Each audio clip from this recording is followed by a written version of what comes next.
Please welcome Craig O'Connor.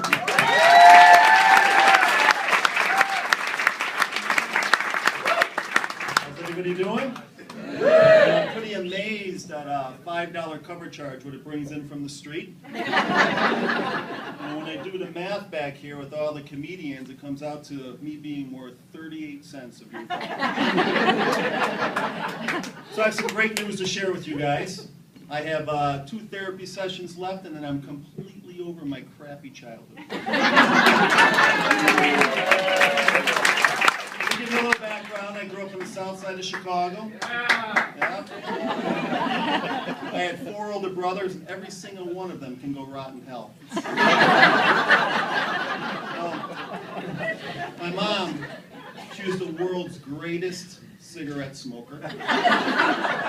And she loved her Jesus, Mary, and Joseph. And my father, now he was henpecked, and he worked 18 hours a day. Every single day, he'd put his hands on my shoulders and say, "Good luck with your mother."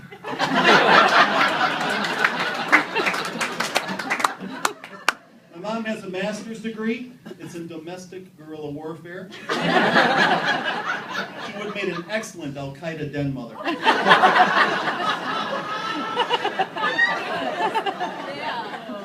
She's also really good in chemistry. She could blend the perfect amount of oxygen and secondhand smoke just to barely sustain life in the house. I used to say, "Mom, why is there so much smoke in the house?" And she'd say, "I don't want anyone to look in and see how poor we are."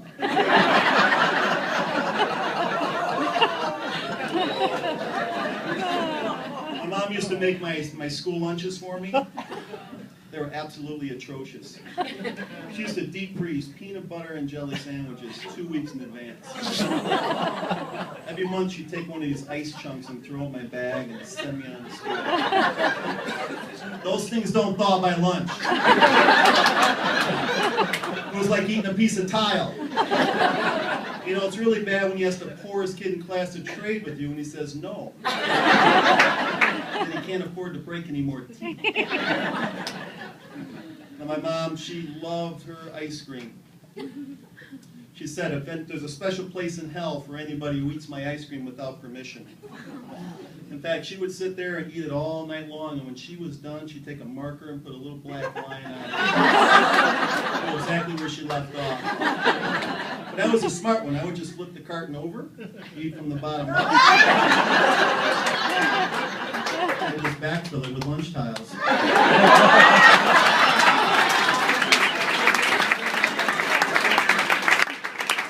Didn't like when he came home after curfew. You knew you were going to be walking into a dark and smoky house.